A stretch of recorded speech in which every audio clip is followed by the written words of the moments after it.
नमस्कार, मी श्वेता वडके दांडेकर. बुलेटिनमध्ये तुमचं स्वागत. आणि आता फटाफट बातम्यांचा आढावा घेऊयात स्पीड न्यूजमध्ये.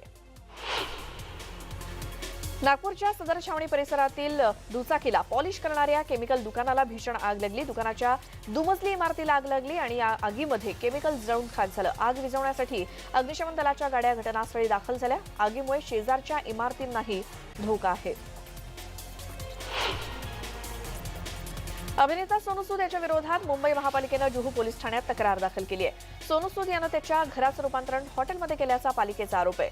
परवानगी न घेता हा बदल करण्यात आला असल्याचा महापालिकेचा आरोप असून सोनू सूद यांचं जुहू इथे 6 मजली घर आहे, ज्याचं त्यानं हॉटेलमध्ये रूपांतर केलंय. पालिकेनं 4 जानेवारीला ही तक्रार केली आहे.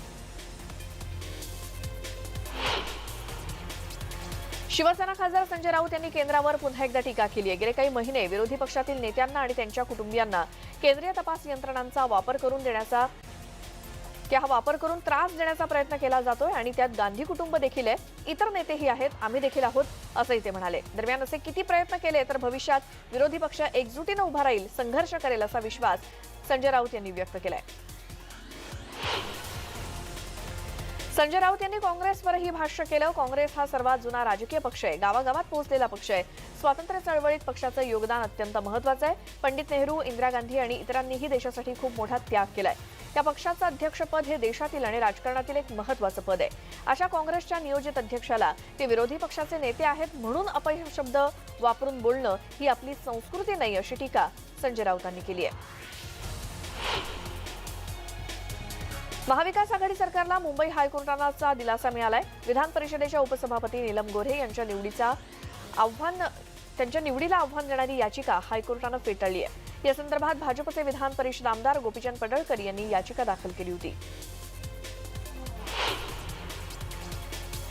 केंद्रीय मंत्री नितीन गडकरी यांनी शिवसेना नेते मनोहर जोशी यांची भेट घेतली. मुंबईतल्या घरी त्यांनी सदिच्छा भेट घेतली आहे.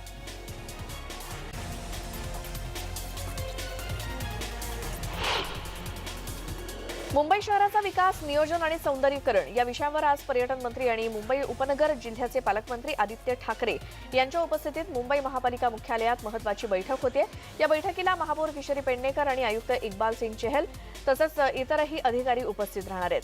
त्याचबरोबर मुंबईतील नागरिकांच्या लसीकरण मोहिमेच्या पूर्वतयारीचा देखील आढावा घेतला जाणार असल्याची माहिती मिळते. कोल्हापुरात वीजबिल माफीसाठी वाहनांची रॅली काढण्यात आली. जिल्हाधिकारी कार्यालयावर ही रॅली काढण्यात आली. यामध्ये ट्रक, रिक्षा, कार तसंच अनेक वाहनांचा समावेश होता. वीज बिल माफ करण्याच्या मागणीसाठी ही रॅली होती. दक्षिण मध्य अरबी समुद्रापासून मध्य महाराष्ट्रापर्यंत कमी दाबाचा पट्टा तयार झाल्यानं राज्यात पावसाळी वातावरण आहे. मुंबई आणि पुण्यासह कोकण विभाग आणि मध्य महाराष्ट्रात पुढील 3 दिवस पावसाचा अंदाज आहे. मराठवाडा आणि विदर्भातही काही ठिकाणी पाऊस होणार आहे. गेल्या 24 तासात कोकण, मध्य महाराष्ट्र आणि मराठवाड्यात काही ठिकाणी हलक्या सरींची नोंद झाली आहे. मुंबई मेट्रो कारशेडची जागा निश्चित करण्यासाठी राज्य सरकारनं 6 सदस्यीय समिती गठीत केली. मुख्य सचिव यांच्या अध्यक्षतेखाली ही समिती मुंबईत मेट्रो मार्गिका 3, 4 आणि 6 या 3 मेट्रो मार्गिकांच्या एकत्रित कार डेपोचा अभ्यास करणार आहे आणि ही समिती एका महिन्यात राज्य सरकारला अहवाल सादर करेल. सिडकोची नवी मुंबई मेट्रो पुढील वर्षी धावणार आहे. 6 वर्ष रखडलेल्या या सेवेचं काम संथ गतीनं सुरू असल्यानं सिडकोनं सर्व कंत्राटदारांना हटवून त्या जागी महामेट्रोला हे काम दिलंय. त्यामुळे काम पूर्ण करण्याची पुढील वर्षाची शाश्वती आहे. दरवर्षी सप्टेंबर किंवा ऑक्टोबर महिन्यात प्रवाशांसाठी जाहीर होणाऱ्या नवीन उपनगरीय रेल्वे वेळापत्रकात यंदा कोरोनामुळे व्यत्यय आलाय. नवीन लोकल फेऱ्यांची भर किंवा विद्यमान फेऱ्यांचा विस्तार वेळापत्रकात केला जातो, पण कोरोनाच्या या काळात नवीन उपनगरीय वेळापत्रक बाजूलाच राहिल्याचं दिसतंय. आता लोकल नियमितपणे सुरू झाल्या तरी वाढत्या प्रवासी संख्येनुसार दरवर्षी वाढणाऱ्या लोकल फेऱ्यांचा दिलासा यंदा मिळणं मात्र कठीण दिसतंय. मुंबई विद्यापीठाच्या दूर आणि मुक्त अध्ययन केंद्रातील आयडॉल प्रवेशात सुद्धा यंदा मोठी घट झाली आहे. गेल्या वर्षीच्या तुलनेत जवळपास 9,000 प्रवेश कमी झालेत, तर जवळपास 2 महिने ही प्रवेश प्रक्रिया होऊनही यंदा आयडॉलमधून अभ्यासक्रम पूर्ण करण्याकडे विद्यार्थ्यांनी पाठ फिरवली आहे. पावसाळ्यात पूरसदृश स्थिती निर्माण होऊ नये म्हणून मुंबईमध्ये दरवर्षी केल्या जाणाऱ्या नालेसफाईच्या कामांना यंदा विलंब होण्याची शक्यता आहे. नेहमीच्या शिरस्त्याप्रमाणे डिसेंबरपर्यंत निविदा प्रक्रिया पूर्ण करून या कामांना साधारण मार्च-एप्रिलमध्ये सुरुवात होते. मात्र यंदा आतापर्यंत नालेसफाईच्या कामांची निविदा प्रक्रियाच पूर्ण झालेली नाही. परिणामी यंदा ही कामं विलंबानं सुरू होण्याची चिन्ह दिसत आहेत. जालना जिल्ह्यातील साष्ट पिंपळगाव इथे मराठा आरक्षणाच्या मागणीसाठी राज्यव्यापी ठिय्या आंदोलन करण्यात येणार आहे. 20 जानेवारी रोजी या गावात हे आंदोलन होणार असून यासाठीची पूर्वतयारी म्हणून गावात मराठा आरक्षणाच्या मागणीसाठी हजारो लोकांनी रस्त्यावर उतरत ट्रॅक्टर, बैलगाडी आणि मोटरसायकल अशी भव्य रॅली काढली. दोन्ही सरकारनं एक विचारानं ताकदीनं लढून मराठा आरक्षण मराठा समाजाला मिळवून द्यावं, न्यायालयामध्ये भक्कमपणे पुरावे सादर करून मजबूतीनं बाजू मांडावी आणि राज्य सरकारनं चालढकल न करत आरक्षण विषय गांभीर्यानं घ्यावा अशी मागणी आंदोलकांनी केली आहे. नाशिकमध्ये नायलॉन मांजानं युवकाचा गळा कापल्याची घटना घडली. हा युवक गाडीवरून जात असताना त्याचा गळा कापला गेलाय. इंदिरानगर परिसरातील मयूर कुलकर्णी यांच्यावरती खासगी रुग्णालयात उपचार सुरू आहेत. या युवकाचा गळा कापल्यानं त्याला 60 टाके पडलेत. पोलिसांच्या कारवाईनंतर देखील शहरात नायलॉन मांजाची विक्री सुरूच असल्याचं दिसतंय. नाशिकच्या दुडगाव भागात बिबट्याला जेरबंद करण्यात यश आलंय. गेल्या काही दिवसापासून परिसरात या बिबट्याची दहशत होती. त्या पार्श्वभूमीवर वन विभागानं बिबट्याला जेरबंद केलंय. नागपूरच्या कामठी इथल्या घरात 2 बहिणींचे कुजलेल्या स्थितीतले मृतदेह आढळलेत. एकाच वेळी 2 बहिणींच्या मृत्यूनं परिसरात खळबळ माजली आहे. भीतीचं वातावरण आहे. भूकबळीतून या दोघींचा मृत्यू झाल्याची माहिती पोलिसांनी दिली. मृतक पद्मा लवटे वय वर्ष 60 आणि कल्पना लवटे वय वर्ष 50. तर कल्पना या मनोरुग्ण होत्या आणि पोलिसांनी आकस्मिक मृत्यूची नोंद केली आहे. पोलिसांचा तपास सुरू आहे.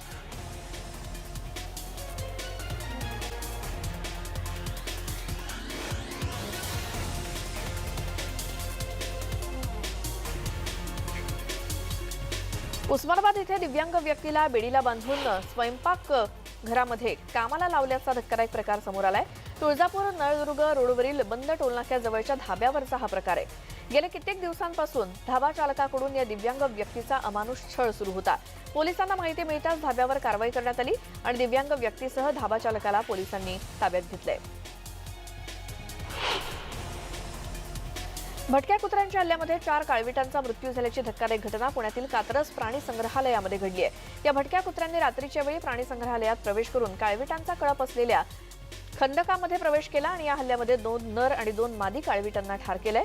एक काळवीट गंभीर जखमी झाले. त्यानंतर भटक्या कुत्र्यांना डॉग स्क्वॉडनं पकडलं तर कात्रज गावठाण बाजूकडील उचकडलेल्या पत्र्यांच्या खालून भटक्या कुत्र्यांनी प्राणी संग्रहालयामध्ये प्रवेश केला होता. महाडमध्ये लग्न वराडाच्या बसचा अपघात झाला. यात 15 जण जखमी झाले. सुदैवानं कुठलीही जीवितहानी झाली नाही. महाडमध्ये रुग्णालयात त्यांच्यावर उपचार सुरू आहेत. गडचिरोली जिल्ह्याला लागून असलेल्या छत्तीसगडच्या बिजापूर जिल्ह्यामध्ये पोलीस माओवादी यांच्यामध्ये चकमक झाली.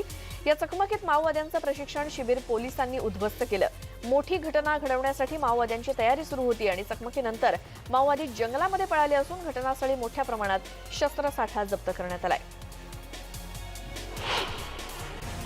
गडचिरोली जिल्ह्यातल्या एटापल्ली तालुक्यात सुरजागडच्या जंगलामध्ये असलेली शेकडो वर्षांपासूनची आदिवासींची परंपरागत ठाकूरदेव यात्रा संपन्न झाली. माओवाद्यांच्या हालचालींचा केंद्रबिंदू असून सुद्धा छत्तीसगडमधून हजारो आदिवासी या 3 दिवसीय यात्रेमध्ये सहभागी झाले होते. माओवाद्यांच्या हिंसेचं सावट असल्यामुळे गडचिरोली पोलीस दलाकडून कडक बंदोबस्त ठेवण्यात आला होता. ऐन थंडीच्या मोसमामध्ये गुहागरमध्ये पाऊस झाला. अचानक आलेल्या पावसामुळे आंबा आणि काजू बागायतदार मात्र चिंतेत आहेत. आंबा आणि काजूवर रोगांचा प्रादुर्भाव होण्याची भीती आहे. जवळपास 15 मिनिटं गुहागरमध्ये पावसाच्या जोरदार सरी बरसल्या. देशामध्ये गेल्या 24 तासात 20,346 नव्या कोरोनाबाधित रुग्णांची नोंद झाली आहे. तर 19,587 रुग्णांनी कोरोनावर मात केली. 222 जणांचा कोरोनामुळे मृत्यू झालाय. केंद्रीय आरोग्य मंत्रालयाकडून ही माहिती देण्यात आली आहे. त्यामुळे एकूणच गेल्या काही दिवसांपासून रुग्णसंख्या कमी होत असल्यानं दिलासा मिळतोय. राज्यात दिवसभरात 4,382 नवीन रुग्णांची भर पडली असून 66 जणांचा उपचारादरम्यान मृत्यू झालाय. 2,570 जण कोरोनामुक्त झाले. सध्या राज्यात 50,808 जणांवर उपचार सुरू आहेत. कोरोनामुक्त होऊन घरी गेलेल्या जवळपास 1% रुग्णांचा मृत्यू पुढील काही दिवसातच झाल्याचं निदर्शनास आलंय. सायनमधील लोकमान्य टिळक रुग्णालयानं केलेल्या पाहणीतून ही बाब समोर आली आहे. त्यामुळे कोरोनातून बरे झालेल्या रुग्णांनी पुढील काही दिवस संबंधित डॉक्टरांकडे तपासणीसाठी जाणं आवश्यक आहे, असं तज्ज्ञांनी अधोरेखित केलंय. 3 तारखेची ड्राय रन यशस्वी झाल्यानंतर आता देशभरात एकाच दिवशी लसीची ड्राय रन होणार आहे. देशभरातील सर्व जिल्ह्यांमध्ये एकाच वेळेला ही ड्राय रन होणार असून 8 तारखेला म्हणजे शुक्रवारी ही ड्राय रन घेतली जाणार आहे. 14 जानेवारी दरम्यान कोरोना लसीचा पहिला डोस दिला जाण्याची शक्यता आहे. त्यामुळे आता संपूर्ण देशभरात ही 8 तारखेला ड्राय रन होणार आहे. केंद्रीय आरोग्य मंत्री डॉक्टर हर्षवर्धन आज दुपारी 12:30 वाजता राज्याच्या आरोग्य मंत्र्यांसोबत बैठक घेत आहेत. कोरोना लसीसंदर्भात 8 जानेवारीला होणारी ड्राय रन पाहता ही बैठक होतीये, ज्यामध्ये राज्यांच्या तयारीवर चर्चा होईल आणि केंद्र आपल्या सूचना देईल. या लसीसंदर्भात तिसऱ्यांदा ड्राय रन होते. काश्मीरमध्ये गेल्या काही दिवसांपासून तुफान बर्फवृष्टी सुरू आहे. त्यामुळे श्रीनगर विमानतळ बंद झालं होतं. दरम्यान आता बंद झालेलं श्रीनगर विमानतळ पुन्हा सुरू झालेलं आहे. गेल्या 4 दिवसांपासून ही सेवा बंद होती. सलग 3 दिवस पाऊस पडल्यानंतर आज दिल्लीचे हवामान बदलण्याची शक्यता आहे. हवामान खात्याच्या म्हणण्यानुसार आजपासून दिल्लीमध्ये हवामान अधिक थंड होईल. बुधवारी दिल्लीचं तापमान सुमारे 13.2 अंश होतं आणि आजचं किमान तापमान 8 अंश आहे किंवा 5 अंशांनी कमी राहील अशी अपेक्षा आहे. अशा स्थितीमध्ये पाऊस संपल्यानंतर उत्तर राज्यातील हिमवृष्टीचा परिणाम सुद्धा दिल्लीवरती दिसून येईल. पंतप्रधान नरेंद्र मोदी यांच्या हस्ते वेस्टर्न डेडिकेटेड फ्रेट कॉरिडॉरचं उद्घाटन केलं जात आहे. सकाळी 11 वाजता व्हिडिओ कॉन्फरन्सिंगद्वारे मोदी कॉरिडॉरचं उद्घाटन करत होते. मालगाड्यांसाठी हे खास कॉरिडॉर करण्यात आले आणि हे कॉरिडॉर हरियाणातील न्यू रेवाडीपासून ते राजस्थानामधील न्यू मदारपर्यंत बनवण्यात आलं असून त्याची लांबी 306 किलोमीटर इतकी आहे. त्याचबरोबर मोदी आज 105 किलोमीटर लांब डबल स्टॅक कंटेनर ट्रेनला सुद्धा हिरवा कंदील दाखवत आहेत. लखनौमध्ये दिवसाढवळ्या रस्त्यावर गोळीबार करण्यात आल्याची धक्कादायक घटना घडली आहे. यामध्ये मुख्तार अन्सारीच्या जवळच्या व्यक्तीची हत्या झाली आहे. यावेळी पोलिसांनी गोळीबार करणाऱ्यांवर गुन्हा दाखल केलाय. भारत आणि श्रीलंका यांच्यातील द्विपक्षीय संबंधांना कोरोना महासाथीच्या काळात धक्का लागलेला नाही. ते पूर्वीप्रमाणेच कायम आहेत आणि दोन्ही देश आता कोविडोत्तर काळामध्ये सहकार्याच्या दिशेने वाटचाल करतायत, असं भारताचे परराष्ट्र मंत्री एस जयशंकर यांनी सांगितलं. कोविड-19 विषाणूचं मूळ शोधण्यासाठी स्थापन केलेल्या संयुक्त पथकाला प्रवेश देण्यास विलंब केल्यामुळे जागतिक आरोग्य संघटनेनं चीनवर नाराजी व्यक्त केली आहे. विषाणू सापडून वर्ष पूर्ण झालं तरी त्याच्या मूळ कारणांचा शोध घेण्यासाठी कार्यक्रम निश्चित करण्यात चीन चालढकल करत असल्याची टीका त्यांनी केली. दिल्लीच्या टिळकनगर भागात एका गुंडानं 2 पोलिसांवर चाकून हल्ला केला. यामध्ये एक पोलीस जखमी झालाय. पोलीस पेट्रोलिंग करत असताना एक गुंड परिसरामध्ये फिरत असल्याची सूचना मिळाली होती आणि त्यानंतर बाजारात पोलिसांनी या गुंडाला हटकलं आणि त्यांच्याकडे असलेल्या चाकून हल्ला करण्याचा प्रयत्न केला. यावेळी पोलिसांनी स्वतःच्या रक्षणासाठी केलेल्या गोळीबारामध्ये गुंड जखमी झालाय. दिल्लीच्या टिळकनगर भागात एका गुंडानं 2 पोलिसांवर चाकून हल्ला केला. यामध्ये एक पोलीस जखमी झालाय. पोलीस पेट्रोलिंग करत असताना एक गुंड परिसरात फिरत असल्याची सूचना मिळाली होती. नंतर बाजारात पोलिसांनी या गुंडाला हटकलं आणि त्याच्याकडे असलेल्या चाकून हल्ला करण्याचा प्रयत्न केला.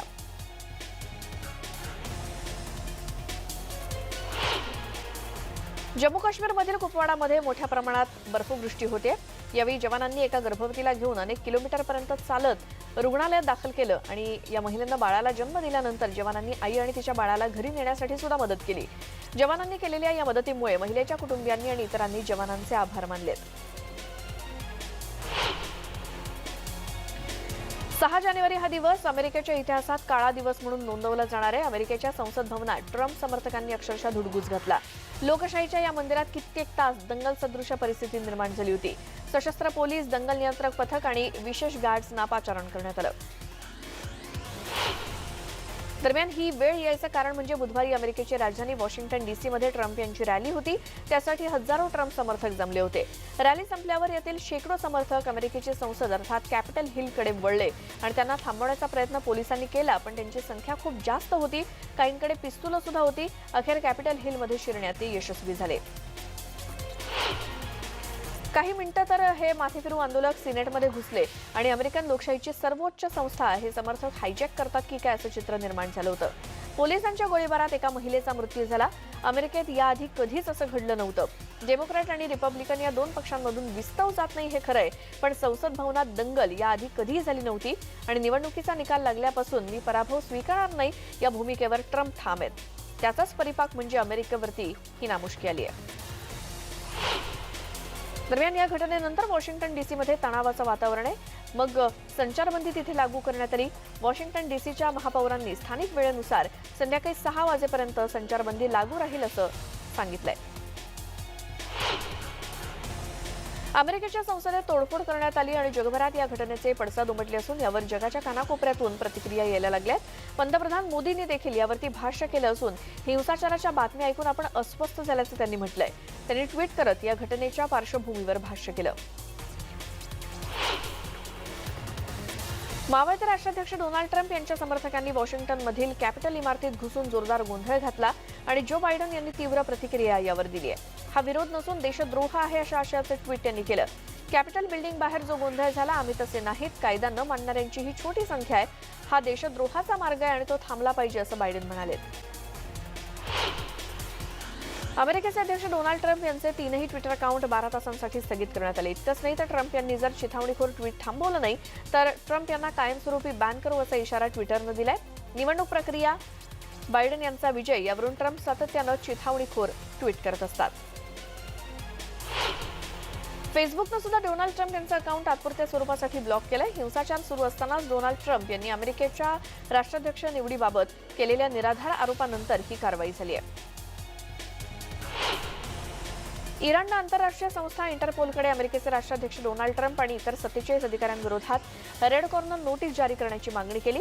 गेल्या वर्षी जानेवारी महिन्यात जनरल कासिम सुलेमानी याच्या हत्येचा कट रचण्यामध्ये सहभागी असलेल्या ट्रम्प यांना पकडण्यासाठी इंटरपोलनं मदत करावी असं इराणनं म्हटलंय.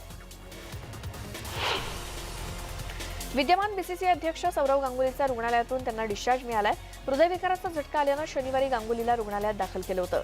शनिवारी सकाळी जिममध्ये व्यायाम करत असताना त्याच्या डोळ्यापुढे अंधारी आली आणि त्याला रुग्णालयात घेऊन जाण्यात आलं. दक्षिण कोलकाता येथील वुडलँड या खासगी रुग्णालयात उपचार सुरू होते.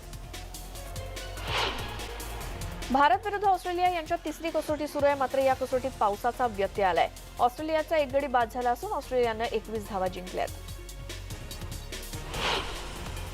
ऑस्ट्रेलिया विरोधातील 3ऱ्या टेस्टमध्ये रोहित शर्मा, शुभमन गिल आणि नवदीप सैनी यांना संधी देण्यात आली आहे. तर मयांक अग्रवाल आणि उमेश यादवला विश्रांती मिळाली आहे. पावसाच्या व्यत्ययामुळे खेळ मात्र थांबवावा लागलाय. 2 कसोटी सामन्याच्या मालिकेत न्यूझीलंड संघानं निर्वादित वर्चस्व गाजवत पाकिस्तान संघाला क्लीन स्वीप दिलाय. तर पाकिस्तानचा दारुण पराभव करत न्यूझीलंडचा संघ पहिल्यांदाच आयसीसी कसोटी क्रमवारीत पहिल्या स्थानावरती पोहोचलाय. भारतीय संघात मयांक अग्रवालच्या जागी नवदीप सैनीला संधी मिळाली आहे. ऑस्ट्रेलिया विरुद्धच्या 3ऱ्या टेस्टमध्ये सैनी खेळणार आहे. अत्यंत लोकप्रिय अभिनेता, लेखक आणि निर्माता रोवन एटकिन्सन यांना त्यांच्या खऱ्या नावापेक्षा मिस्टर बीन या टोपण नावानंच ओळखलं जातं, कारण ही त्यांची सर्वाधिक गाजलेली व्यक्तिरेखा आहे.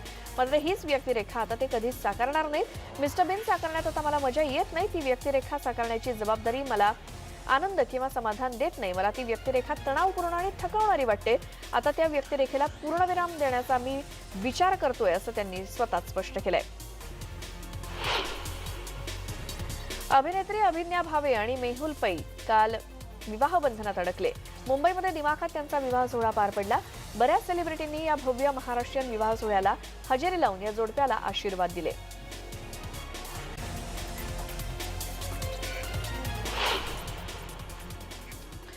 न्यूज 18 लोकमतच्या या विशेष सेगमेंटमध्ये आज आपण कलर्स मराठीवरील बाळूमामाच्या नावानं चांग भलं या मालिकेतील एक्सक्लुझिव्ह भाग पाहणार आहोत.